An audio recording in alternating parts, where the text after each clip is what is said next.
Action 1, Inspiring Action.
All right, hi everybody. This is your host Shen Ge, SG2 on Space, episode number 33, and today's theme is going back to the moon, because that is huge on the agenda lately. So, in any case, I'm sure if you're listening to this, you are watching us on YouTube, the Action One Media. That is the lovely platform and media company, which here I am in the studio. So Action One Media, the website is www.weara1.com. And of course on YouTube, you can look up Action One Media and find SG2 on Space. Or you can just go to my channel, youtube.com/CAST725. Actually, sorry, /u/CAST725. And then it should be right there. So, in any case, of course, before I dive in, also follow me on facebook.com/The Shen Show, THESHENSHOW. That used to be the name of the show before we basically updated it to SG2 on Space. So, in any case, so a couple of special announcements I would talk about. Then talk about a bit about the great beyond, so, interesting stuff that's beyond our, science, right? And then the space entrepreneurs and all of the strange stuff they're doing and new technology that's coming out, which could further space exploration, right? So first of all, special announcement number one, NASA apparently is getting a bigger budget to return to the moon, right? So this new lunar program is called Artemis. So remember the first one back in the 60s, 50 years ago, right? Approximately 50 years ago was called Apollo. So Artemis, according to Greek mythology, is the lunar goddess, and she is the twin sister of Apollo. So it's an appropriate name. So as I've mentioned a number of times, NASA wants a human lunar return by the year 2024. So clearly that requires us to obtain more funding, right?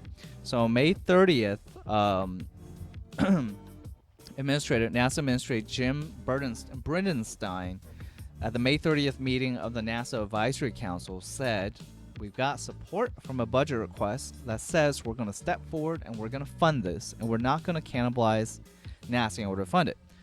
This is quite important since a lot of times, NASA does a lot of other things, and if you go for the moon, what if you have to sacrifice and cut other projects, right? So even though he says this, though, for this year, yes, because this year NASA is seeking $1.6 billion in additional funding for Artemis in 2020. So that budget amendment was submitted to Congress on May 13th, right? And that would allow work on Artemis to continue without affecting other programs. However, can we really say that 2021 and 2022 and afterwards, can those budgets, remain consistently, higher so that we don't have to cut projects? I don't know about that. There's some skepticism about it. So, that's Bill Gerstenmaier, NASA Associate Administrator for Human Exploration and Operations. He actually said that it's unlikely the additional funds needed in 2021 to continue Artemis, which is, by the way, it's expected to be significantly higher than the initial $1.6 billion requested for 2020, whether that will actually be provided to NASA budget, right? So in that case, then, if we're going to actually achieve the timeline of 2024, we're going to have to cut out some other programs, so other projects. Let's see if we can perhaps hear a little short clip from his May 30th meeting. This is going to be fairly short because, otherwise you can just go and hear his whole speech, right? So, and on another note, guys, while we're doing this, I just want to add that we are going to talk about, I'm not sure if I mentioned a number of contracts that NASA has awarded to private companies. Okay, so here's one. This one is actually a NASA promotional video, which is pretty interesting, I thought. So.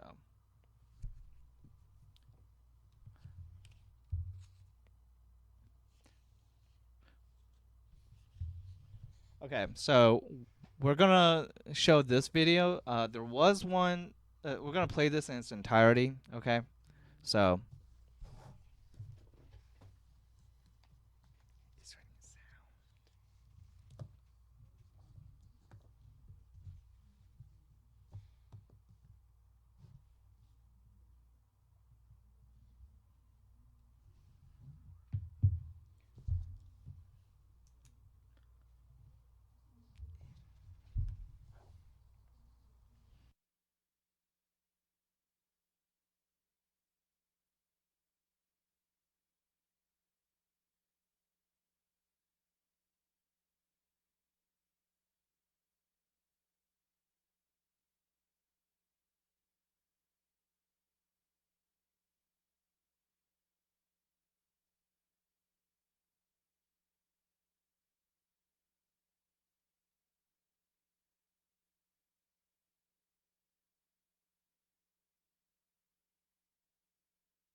All right, guys. So that was a quick snapshot of all the NASA programs that's going to happen. We're going to play this again a little bit, but honestly, there's not much of a narration. It's mostly the videos.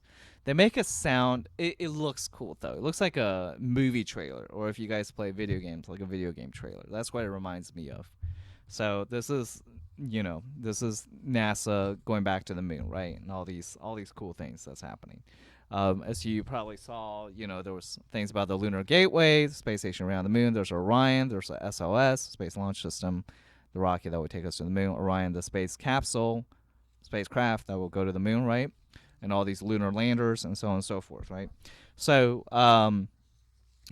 we are going to take a quick break in a little bit, but before we do so, I just wanted to say that one of the biggest news that came out, and like I said, I'm going to talk more about this once we come back from break, is that NASA has recently awarded 3 private companies, Astrobotic, Intuitive Machines, to an orbit beyond to carry NASA's payloads, basically scientific experiments or technology demonstrations, to the moon by the year 2021. So that's even before humans get on the ground, right? And they're going to have to figure out their own ways of getting to the moon and so on and so forth.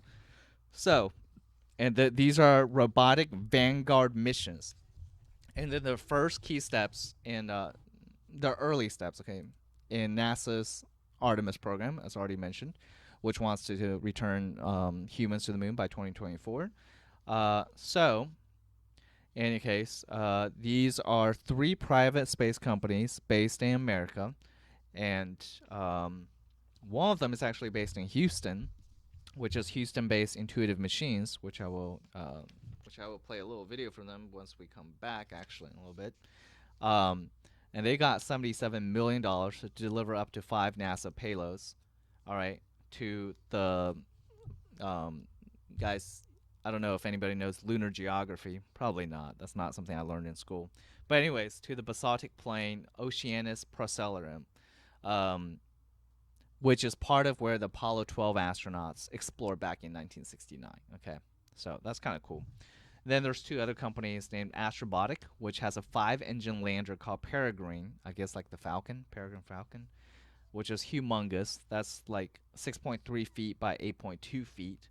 And then there is another company called Orbit Beyond, which wants to return to deliver 4 payloads to Mare Imbrium, a lava plain, by September 2020. So they have a highly ambitious goal. And theirs is a kind of a consortium of companies working together. In fact, one of their main partners is actually based in India, which is kind of interesting. So you maybe have an Indian company that builds some, lander, basically, teaming up with an American company. So let's take a short break. When we come back, I'll go into this in a little more detail and then watch a little clip. So.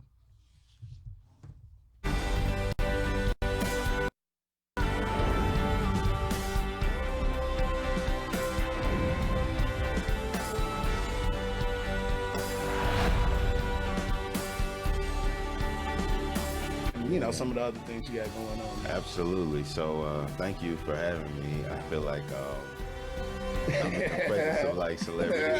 Y'all real fans It's just the shades, man. It's the shades. So I think like 2000.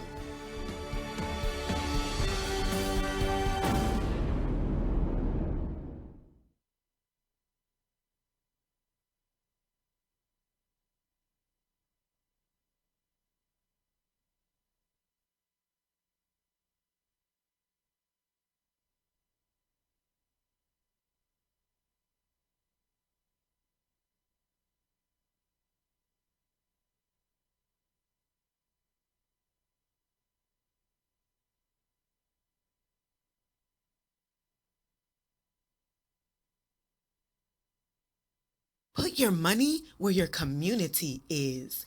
Get in the action. Action 1.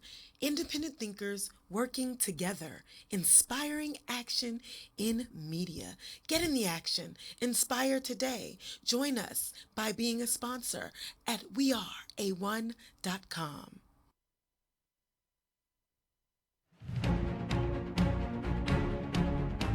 Growing up as a black kid in New Jersey, all I ever wanted to do was be a pro athlete. All of my role models were black athletes. And every time I would stare out the window, look at the sky, and wonder what I'd be in the future, it always had to do with me catching some crazy football and scoring a touchdown. When it came to the point that I was told that I would not be able to play on an organized sports team for the rest of my life, it was something that I really didn't even know how to stomach in the moment. And I remember walking out of my cardiologist's office and just sitting in the hallway and breaking down for a few minutes just because it was something that I just couldn't plan for and couldn't account for. And I realized that in that moment, my entire life was going to be changed. And all of those dreams and hopes and aspirations that I had were going to go out of the window.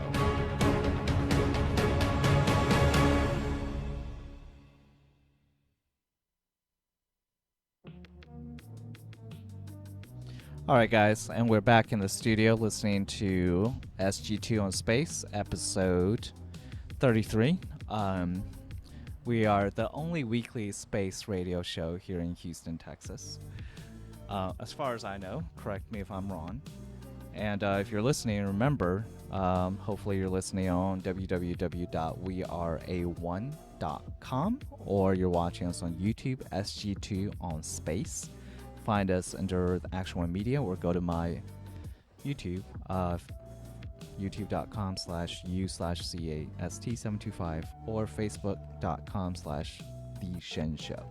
All right, with that, the theme of this show today is called Back to the Moon, because that is a highlight, I think, at least in the U.S., in our space administration. So, as noted before I went on break, there were 3 robotic vanguard companies, let's just say, that were selected recently by NASA to build robotic landers to deliver scientific payloads to the moon by the year 2021. And these 3 companies are Pittsburgh-based Astrobotic, Houston-based Intuitive Machines, and New Jersey-based Orbit Beyond.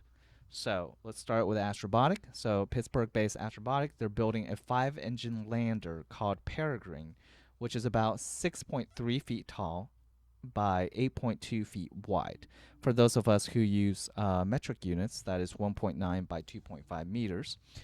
Be capable of delivering quite a lot of payloads. They say they can deliver 28, at least 14 actually, possibly up to 28 scientific payloads, which is quite a lot. Let's see if they can do it. But they say that they can go up to 585 pounds or 265 kilos, okay, to the lunar surface. So initially, the company representatives say they wouldn't be able to have completely 585 pounds. So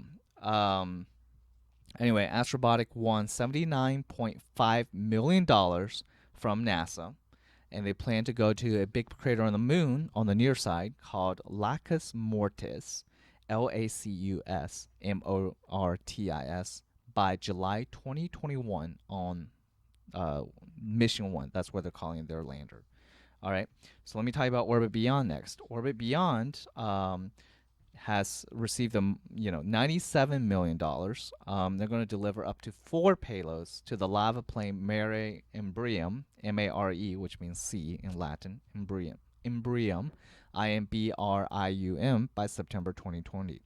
And they're going to get the job done by using a Z-01 lander, which can deliver about 90 pounds, 40 kilograms to the lunar surface. Now, that is so much less than Astrobotic's Peregrine, which can deliver 585 pounds. You guys can see the huge difference, right? 585 versus 90. Yes.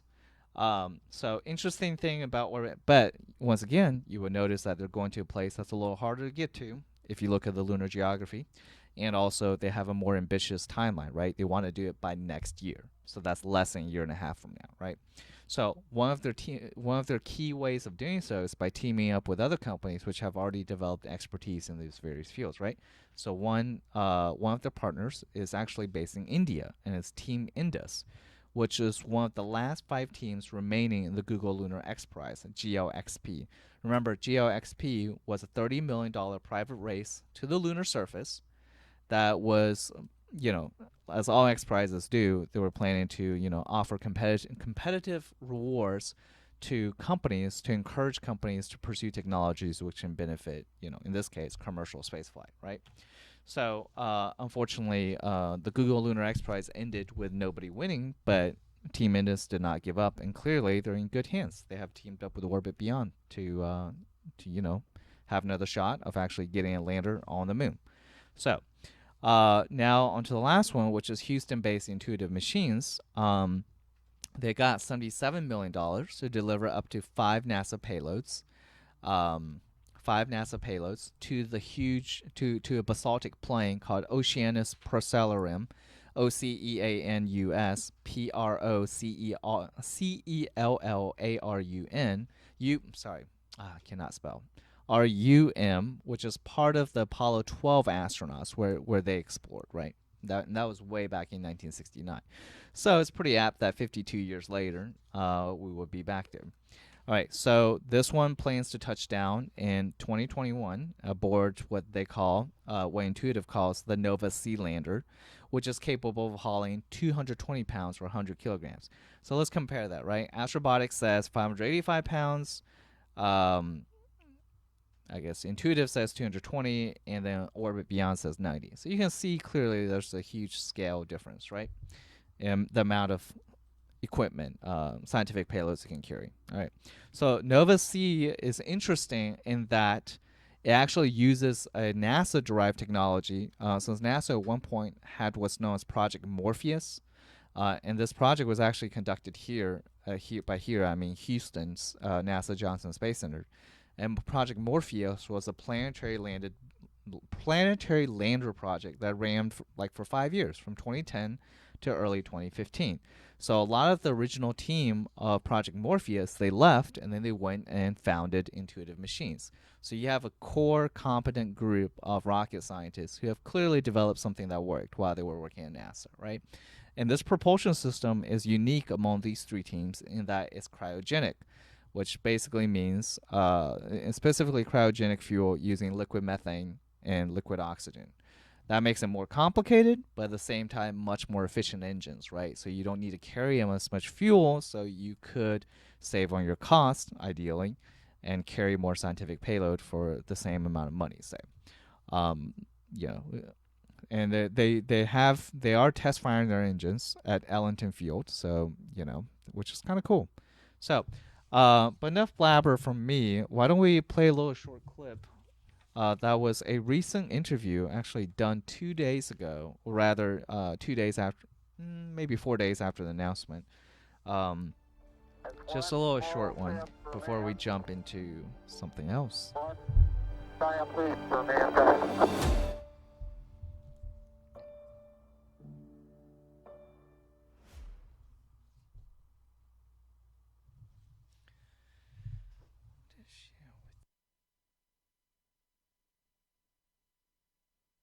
So while we're doing that, I'm looking through the topics that are really relevant right now, and I will say something else is interesting, in that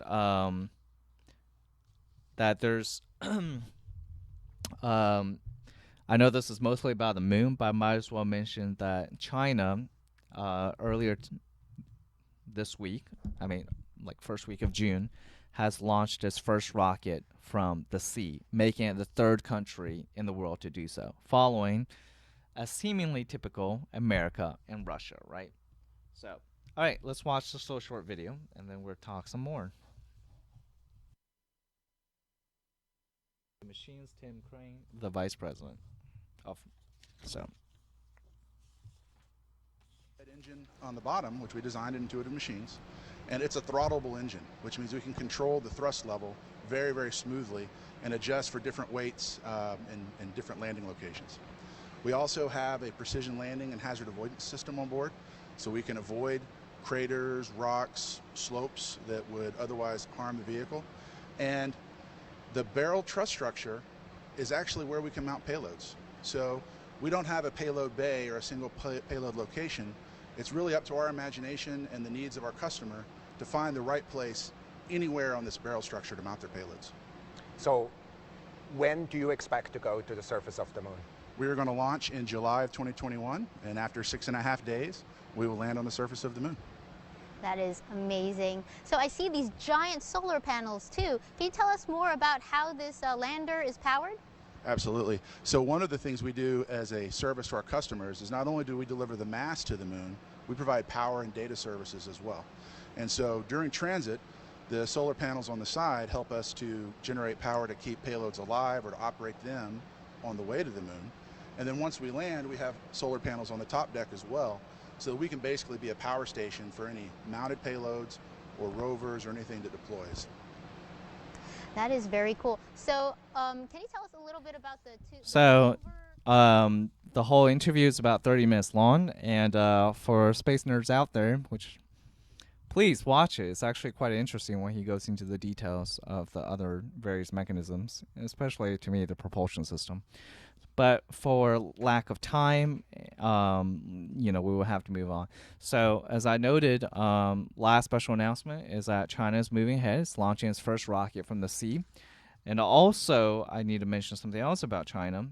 China's first Mars spacecraft is under works, and it's going to launch sometime in mid-2020, all right? Which is, wow, So aside from America and Russia and India, China's going to be, and of course Europeans. China's going to be pretty much one of the only countries that would be going over to Mars. But I may talk about that in a little more detail later. But okay, enough about all this moon stuff. We'll take a break from that. Let's talk about something that's really wild out there. So astronomers, they have seen a coronal mass ejection in another star, which is just astounding. Because have we ever seen it, like that level of activity in another star? Not yet, but clearly we've enough observations to be able to see that. So first of all, let me explain what a coronal mass ejection is.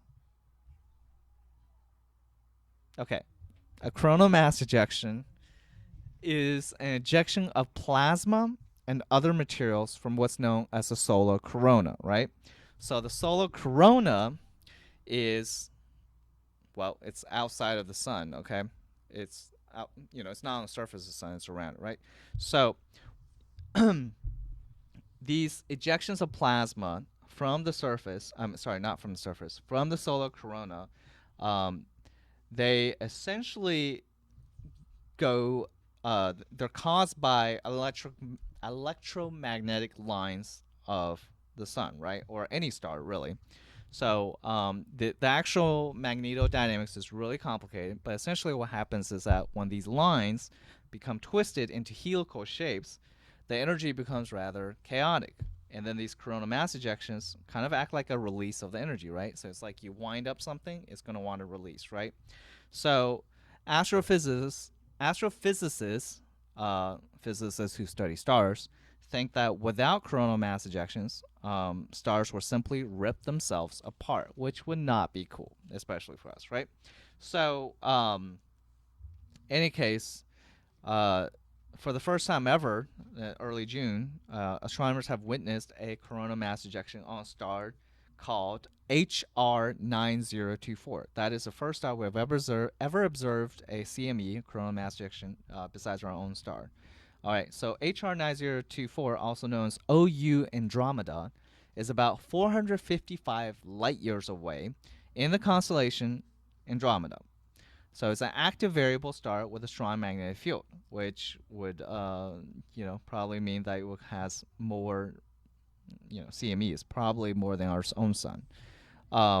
So variable stars, right? One thing to note about variable stars. Okay, so the thing with variable stars is that variable stars change a lot in brightness because their energy level fluctuates quite a bit, right? So our sun, for instance, is not a variable star, but it still undergoes coronal mass ejections. I could go into more into this, but let's move on here a little bit. But this is really interesting. I think that we're definitely going to discover other stars in other stars that have similar activities. So, I mean, it's only natural. This is good, though, since this has shown that we have been pretty good at studying our own sun and figuring out these complicated solar dynamics, right? And clearly we've been pretty good at it if we're able to observe similar phenomena in a different star, right? So, I want to dive into the very small. Okay, so we talked about the very big, right? A star. All right. Well, recently, I was informed that this is about quantum mechanics, all right? So, a little bit different than, say, space, but I thought it was really cool. So, let's give a quick background, right? So, quantum mechanics basically describes how very small particles interact, right? So, one of the most famous things is what's known as the Schrodinger's cat experiment. It's a it's a thought experiment, right? Whether a cat lives or dies, it could be both before you open the box. So essentially, okay, let me explain what Schrodinger's cat is. Schrodinger, but it's named after the physicist Schrodinger, all right, who came up with a wave equation in quantum mechanics. All right, so this is a well-known paradox used to illustrate the concept of superposition. So superposition is the ability for two opposite states to exist simultaneously. So for instance, you could either be like in classical mechanics or everyday phenomenon, you either is or not, right? Like I'm either alive or I'm dead, right? There's no middle ground. So, or some switch is either on or off, right? Quantum mechanics is different. Everything is a superposition. You could be 50% on, 50% off, 30% this way, 70% that way, all right? Something like that. So the idea here is that a cat is placed in a sealed box with a radioactive source, because of course that's where you're going to do a cat, right? And a poison that would be triggered if an atom of the radioactive substance decays, all right? So guys, you can do this fun experiment. So put a cat in a box, get a radioactive source, make it a trigger so that whenever an atom of the radioactive substance decays, releases poison and it kills a cat, okay? So go home and do this experiment when you have your free time. I am probably kidding.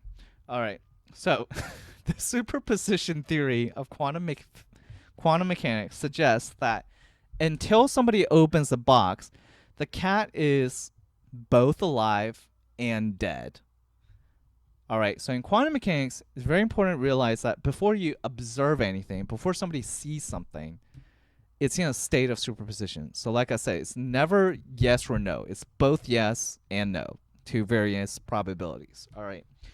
So opening the box then allows observer to see the cat, and that will abruptly change its quantum state randomly, forcing it to be either alive or dead.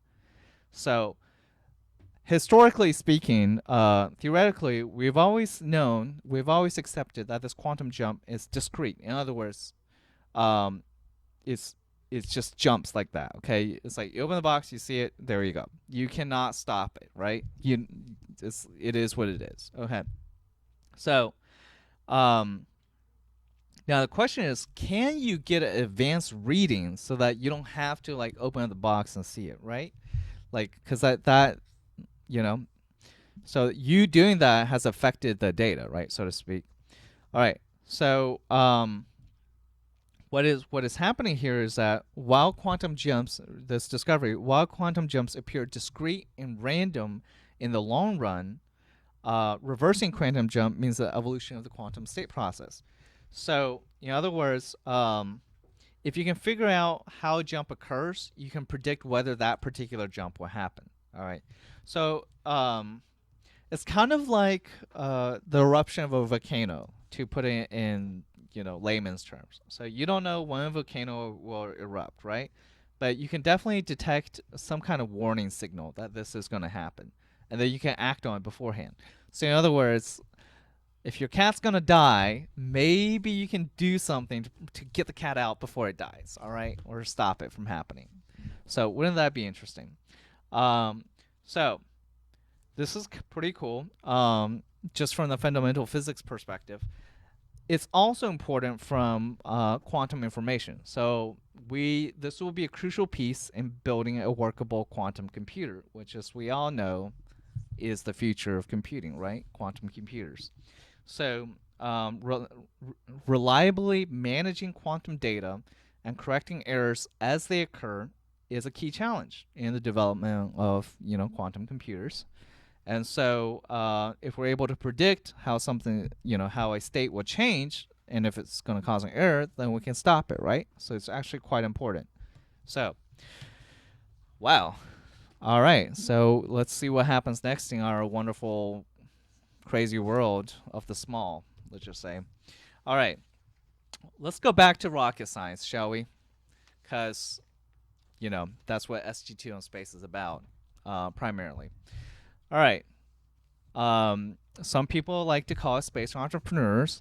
I would just call it space cowboys. Why not?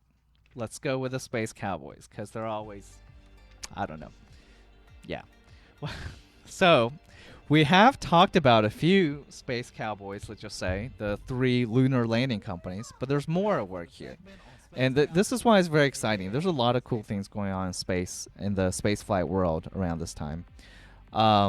So let's go with, say, the Dream Chaser, right? The Dream Chaser's spacecraft's new Vortex engine has passed their first test. So this is developed by a company called Sierra Nevada Corporation. So they're based in Nevada, and they've been doing a number of things for a while. But one of their key programs in terms of commercial spaceflight is what's known as the Dream Chaser spacecraft, and that the Dream Chaser spacecraft is planned to launch from a United Launch Alliance Atlas V rocket, and it will run cargo missions to the International Space Station, hopefully by 2021.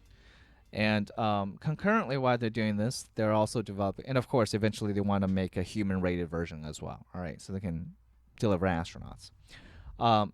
So the Dream Chaser spacecraft needs an engine, right? So they're developing what's known as a Vortex engine, which sounds really cool. So in any case, so the Vortex engine is a collaboration between Sierra Nevada Corporation and the Air Force. So it's designed to use green fuels that can ignite at high altitudes, right? So most rockets, at a certain, like, it's harder to ignite at a certain point, right? So the engine is also built with low cost and lightweight materials. So they say it could save tens of millions of dollars. So who's to say if that's actually true? More work needs to be done, right? So unflown engine type, but they did a recent engine test and it was highly successful, right? So so we shall see what happens. This is the first milestone, so I'm sure there's many more to go. But ideally by 2021, we should be good. All right. So another one which I found interesting. You guys all have heard of SpaceX. Well, SpaceX is doing seemingly a gazillion things. Recently, it has raised over $1 billion in new capital this year. And part of that is going to its Starlink broadband constellation. So, they raised $486.2 million in one round and $535.7 million in another, according to a May 24th filing to the U.S. Securities Exchange Commission. Wow, imagine that. That's a huge chunk of money. So, essentially, the Starlink is a 800. It's actually eventually going to be 12,000 satellites orbiting Earth. Can you imagine 12,000 satellites? I mean, do we even have 1,200? Okay, but point is, Starlink is going to be able to provide global, like, everywhere communication, internet, right? So Elon Musk says that Starlink needs around 800 satellites to reach significant operational capabilities and around 1,000 satellites to become economically viable. So now SpaceX could scale up to that number eventually, but it would depend on demand. All right, how would they get up there? Well, cool thing is SpaceX will not only operate satellites, build satellites, but obviously it's also a launch provider. So it hopes to have Starship and Super Heavy in service. Okay, actually those two are really unnecessary for this deployment, but they are two capital projects going on right now. So let me explain. So part of this $1 billion will be going towards Starship and Super Heavy, right? So Super Heavy is a fully reusable rocket, all right, with so it's gigantic, as the name suggests, and Starship is the upper stage of that, the spacecraft, basically, okay?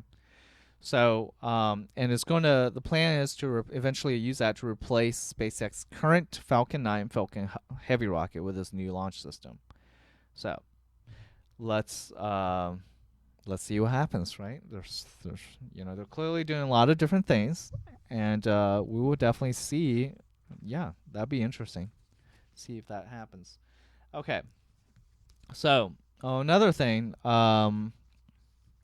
let's talk about some new ideas here, which is kind of interesting. Origami-inspired spacecraft parts. Now, I really like origami, and I kind of wish I folded something here. have to do that some other time. But anyways, now what do they have to do with spacecrafts? Yes, the answer would be seemingly very little. But no, that's not actually true. So, in fact, ideally, I would hope somebody will use this in the near future instead of just in research, right? Okay, so key point is a research team has created a paper model of a meta material. What is a meta material? Well, meta material in this case is a highly flexible type of material that can be adapted, right? So, the idea here is based on using folding creases to lessen any impact forces and instead promote forces that relax stresses in a chain of metamaterials. Okay, so for instance, if I have a lunar lander, as you probably saw in that, I need to build a model of a lunar lander as well, clearly. This will make props much easier. Say you have 3 lander legs, right? So if you're going to land on the moon, you have to land really slowly. You don't want to be like, boom, since you're crash landing and you're going to damage your lander and all the scientific payloads you're carrying, right? So you want to land it, you want to soft land. They call this soft land. So you land it like, 0 meters per second, right? Like it really slowly, right? Or just a tiny little bit, right? So the legs structurally will have to be able to absorb the shock, right? So, it needs to be stable enough. So, traditionally, you build it with a certain design, right? Now, using origami, though, you can use these metamaterials. So what they did was these researchers, they created a paper model by cutting dotted lines into paper using a laser cutter. So it's really sophisticated origami, guys. Then they folded the paper along these lines to make a cylindrical structure. Either end of the structure, the scientists glued acrylic caps to connect each cylinder into a chain. This will probably be a lot easier to see with a picture, which unfortunately do not quite have. So once they had 20 cylinders. Once these 20 cylinders were pasted together, they connect one end of a chain to a device that pushed on the chain, and it created a reaction. Okay, so then they tracked the motion of the chain using 6 GoPro cameras, and they looked at the compression waves and the tensions, right? So what did they discover? They found a very counterintuitive wave motion, all right? So even though the compressive pushing force from the device started the whole reaction, that force actually never made it to the other end of the chain. So in other words, they pushed here, but imagine there's a bunch of compressed cylinder folded things here, right? So pushing here, normally you would have something here too, right? Like actually rather when you hit the ground, it'd be down here and then it will affect up here. Well, what they found is that any force attached here when it hits the ground does not have barely anything reaches up there, right? So why is that true? It's because there was tension force that started as the first unit cells returned to normal and propagated faster and faster down the chain. So the unit cells at the end of the chain only felt the tension force by pulling them back. So it was very small. So all this means a potentially softer landing for spacecraft and rockets. So of course we'll have to further test it to prove it, right? So you can read this paper in the journal Science Advances, published May 24th. So from University of Pennsylvania's Hiromi Yasuda, postdoctoral student. So that is really cool, I thought. Okay, another cool idea is the use of, once again, so this is for the origami thing. It's an idea for landing on the moon where other bodies. What about idea for sending stuff from the moon back to Earth? And this I always found interesting. Okay, so have you guys heard of something known as mass drivers? Maybe not. All right. So in 1974, Princeton University professor and space visionary, yes, he was one, Jared O'Neill, proposed the use of electromagnetic railgun to basically lob payloads from the moon. All right.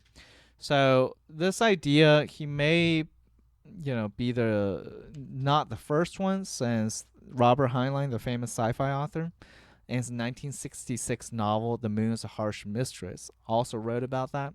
And in that novel, which I really like, by the way, the moon wants to become an independent nation. And in order to fight Earth, they decide to lob gigantic rocks back at Earth as their weapon, which is kind of interesting. Okay, so mass drivers are based on a coil gun design. And it's able to accelerate a non-magnetic object, which is very important, right? So one use of that, for instance, is to toss, say, baseball-sized chunks of ore mined from the surface of the moon and eject that into space. Once in space, the ore could be used as raw materials for building space colonies or satellites or whatever, right? So they actually managed to construct the first mass driver prototype. So O'Neill, he worked at MIT on these mass drivers, and along with his colleague, Henry K. Combe, and a group of student volunteers, they showed that a mass driver of only 520 feet, in other words, 160 meters long, could launch materials off the surface of the moon, which is pretty wild. I mean, that's barely anything, right? So how does this relate? Well, apparently the military is very interested in it too, particularly the Navy. So recently, the Navy came out, like they said, the Navy's Northwest Training and Testing Draft Supplemental Environmental Impact Assessment, oh, what's such a long name, said that kinetic energy weapons, commonly referred to as a railgun, would be tested aboard surface vessels firing explosives and non-explosive projectiles at air or sea-based targets. Okay, so the system will charge for 2 minutes and then fire in less than 1 second. Okay, granted, this is by Navy, this is on Earth, this is clearly not for any peaceful purposes. But hey, if they're developing this technology, maybe we can use that for, future space technologies, all right? So there's always that possibility. You got to think, right? You can take military technology, adapt it for civilian usage. So just something in mind. I thought this was quite interesting. Now, let's take a short break, and when we come back, I may talk about really strange stuff. Put your money where your community is. Get in the action at weareA1.com.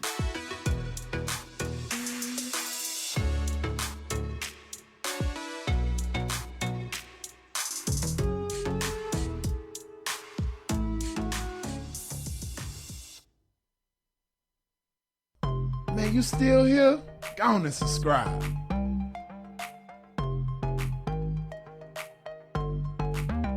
Get in action. Yo, we back at it again, baby. What? Get in action. 3. Get in action. Tell me what is the deal, tell me what is the deal. So I challenge you today to start strong. Get in the action. Tell me what is the deal.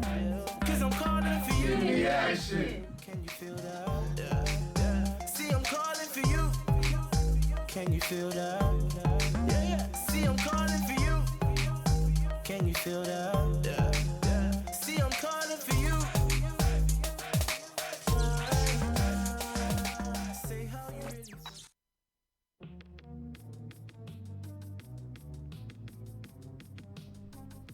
All right.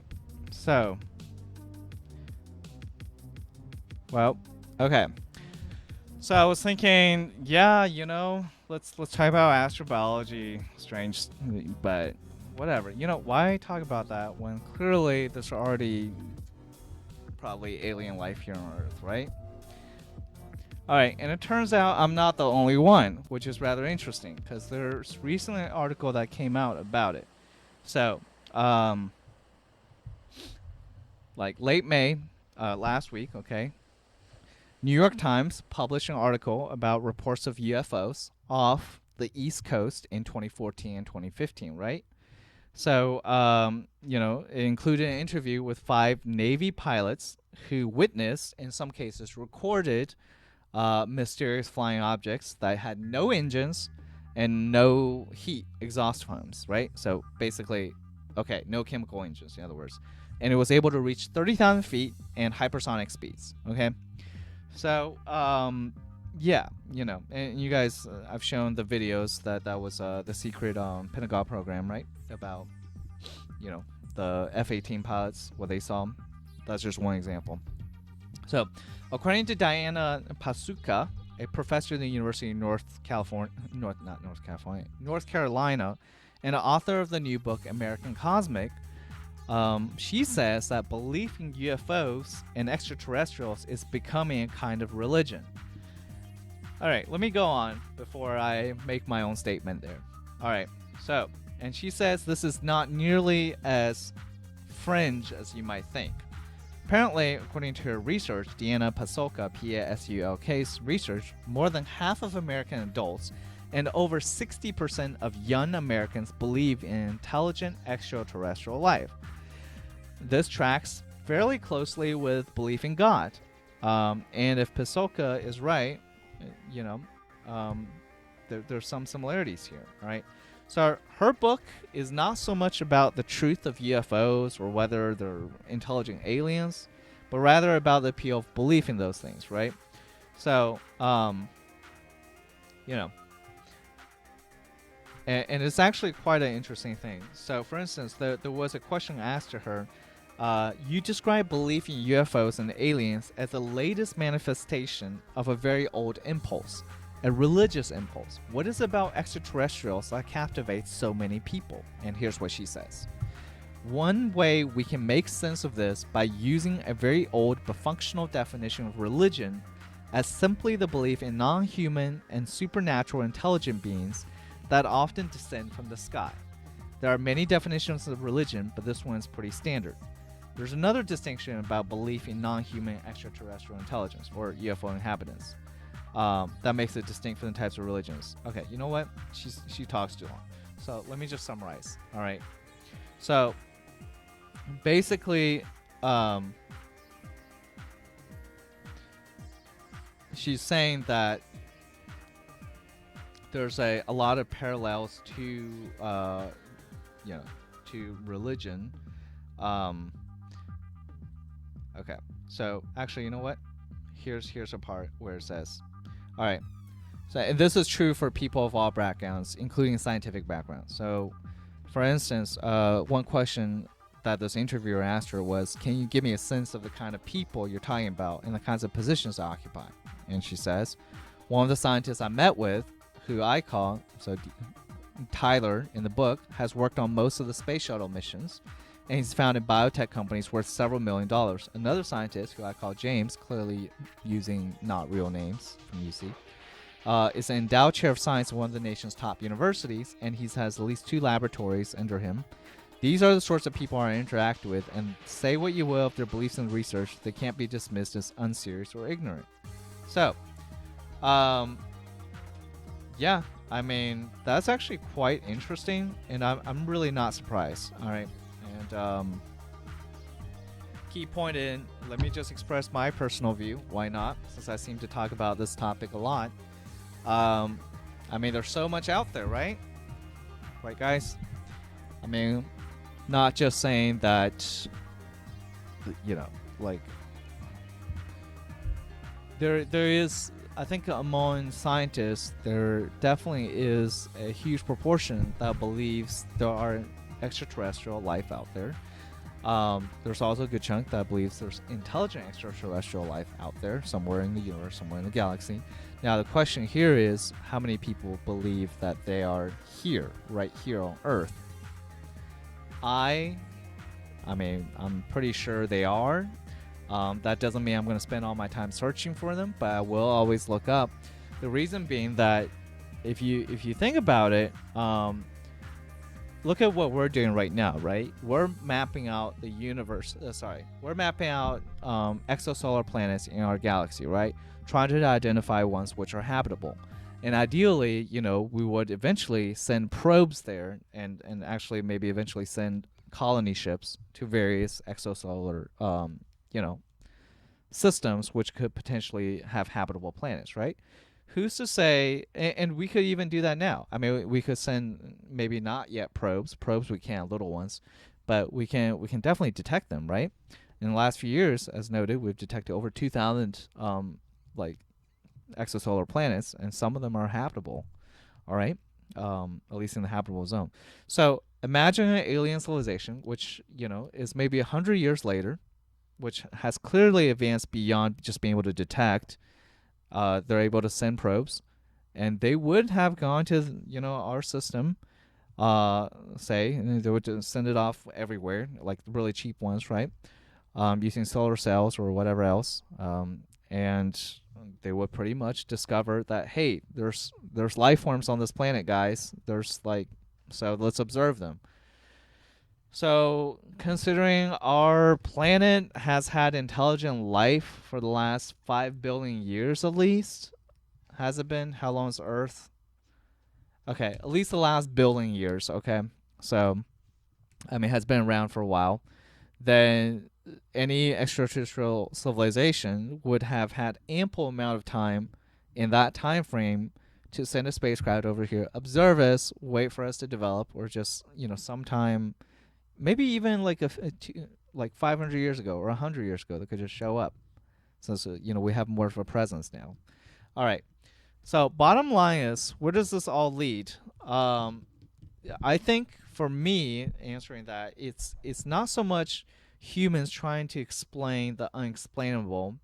I think it's just like really a rational hypothesis. Really, I mean, you go with the simplest explanation, right? For instance, these Navy pilots, you see things in the sky that has no engines, that goes like 6 times the speed of sound, just like that, and then stops just like that.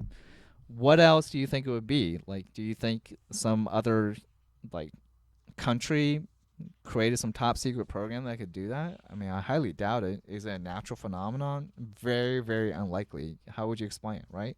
So just go with the inevitable. That's what I think. So in that case, I would say it's not really a religion. So religion requires, and this is getting philosophical, so I will stop here. Religion requires faith, right? This, in a sense, is, I think, more concrete in my view in terms of, anyways. So with that, wow. Okay, so we're actually going to stop on time today. Imagine that. So, as always, you have been listening to SG2 on Space, episode number 33, going back to the moon. And this is your host, Shen-Ge. So, at our lovely Action One Media studio, if you haven't already, please check out our website, www.weareA1.com. Follow me at facebook.com/theshenshow, spelled THESHENSHOW. And if you missed this episode or want to rewatch it, as well as watch the other 32 episodes, feel free to go on YouTube and search for SG2 on Space, okay? Or Action One Media, and you can find the SG2 on Space playlist. So, with that, I conclude this by saying, as always, no matter what you're doing, unless you're driving, then don't do this, okay? Otherwise, if you're not going to put yourself in mortal danger, look up, because you never know what you will see.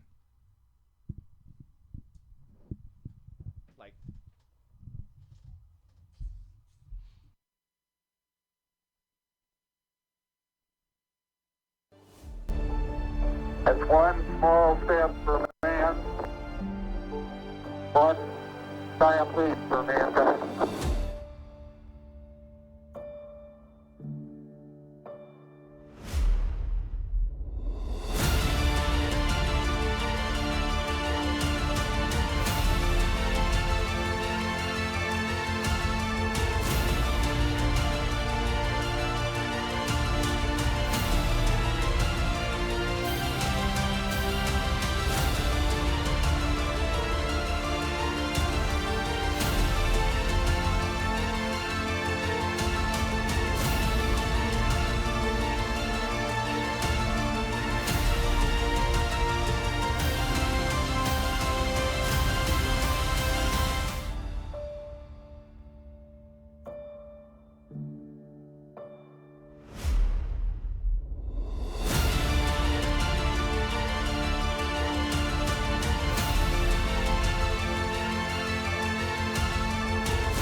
Peace, brother Atum Ra, and you tuned in the Action One Network.